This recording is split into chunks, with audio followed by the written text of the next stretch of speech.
नमो बुद्धाय जय भीम। सर्वप्रथम तथागत भगवान गौतम बुद्ध तसेच विश्ववंदनीय परमपूज्य भारतरत्न डॉक्टर बाबासाहेब आंबेडकर आणि पूजनीय सर्व भिक्षू संघाला त्रिवार वंदन। तर आज जी पत्रकार परिषद आहे ती आपल्या छत्रपती संभाजीनगर येथे येत्या 10 जुलै पासून आयोजित करण्यात येत आहे। तर हे खरंच खूप चांगलं कार्य आहे जे की बुद्ध धम्माच्या प्रचार प्रसारासाठी आणि लोकांना नॉलेज मिळण्यासाठी खूप महत्वाचं आहे। जसं आताच एका पत्रकाराने विचारलं की रिबर्थ, आता ही कॉमन गोष्ट आहे की तथागत भगवान गौतम बुद्धाचा जो धम्म आहे तो बाबासाहेब आंबेडकरांनी बुद्ध आणि त्यांच्या धम्म या ग्रंथामध्ये सविस्कर सोप्या भाषेत लिहिलं आहे, मराठीत, हिंदीत, इंग्लिश मध्ये, की पुनर्जन्म कोणाचा व कशाचा। तरी देखील आपल्याला एक शोकांतिका आहे की आपण तो प्रश्न परत विचारतो की कशा प्रकारे पंचमहाभूत एकत्र येतात आणि कशा प्रकारे ते विलीन होऊन निसर्गात विलीन होऊन पुन्हा ते एकत्र येतात आणि पुन्हा कसा आपला रिबर्थ होतो।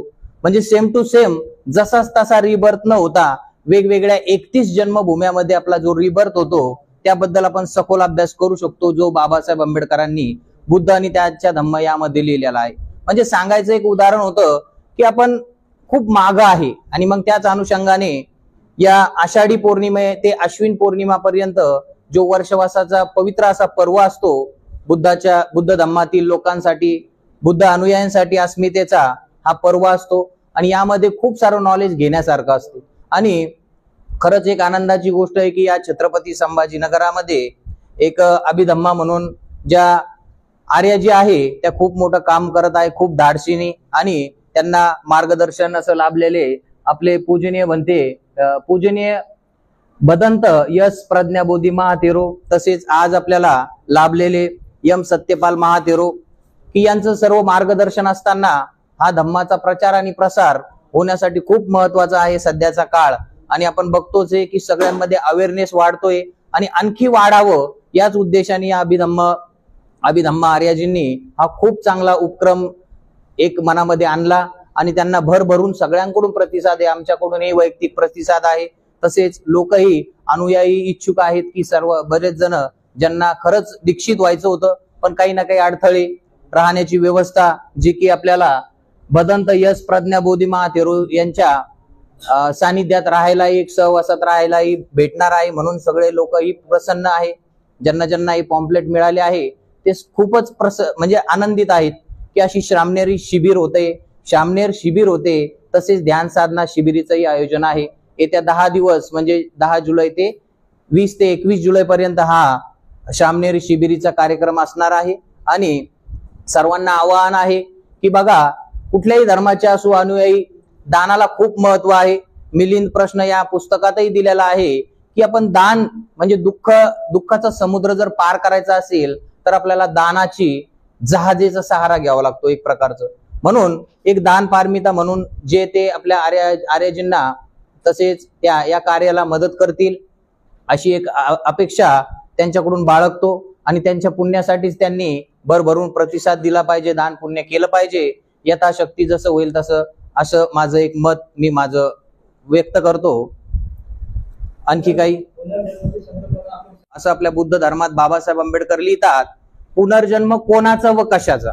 मग बाबासाहेब आंबेडकर लिहितात की आपल्या शरीरामध्ये जी 4 महाभूते, पृथ्वी, आप, तेज आणि वायू आणि चित्ताची 5वी अवस्था, जेव्हा आपल्याला जाळलं जातं किंवा पुरलं जातं हे 4ही घटक निसर्गात विलीन होतात आणि 5वं आपले चित्ताची अवस्था म्हणजे पाप पुण्य, त्यानुसार हे 5 घटक 1 वर्षांनी, 2 वर्षांनी, 1000 वर्षांनी कधीतरी एकत्र येतात आपल्या केलेल्या कर्मानुसार। आणि मग तुमचा पशुमध्ये जन्म होऊ शकतो, प्रेत अवस्थेत, राक्षस अवस्थेत किंवा मनुष्य अवस्थेत, त्याच प्रकारे 6 प्रकारच्या देवता भूमी।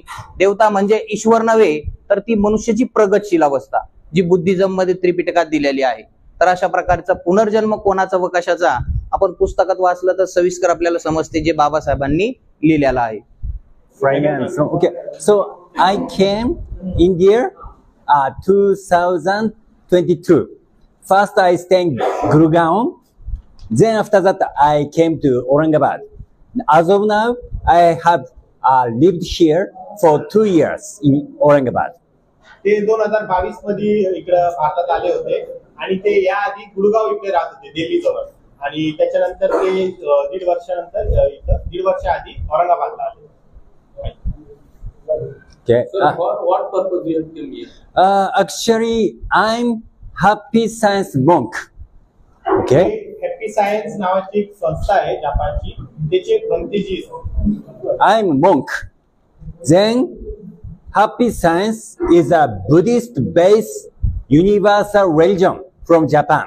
आणि हॅपी सायन्स हा बुद्धिवन एक पंथ आहे, ते जपान मधील संस्था आहे. Okay. आणखी एक विचारत होतं, आता जे आपलं महाबोधी महाविहार मुक्तीचं आंदोलन चालू आहे, त्याला जपान सरकारकडून यांच्याकडून कसा पाठिंबा मिळत आहे? regarding issue point in regarding the temple. Ah. So does Japan support it? Okay.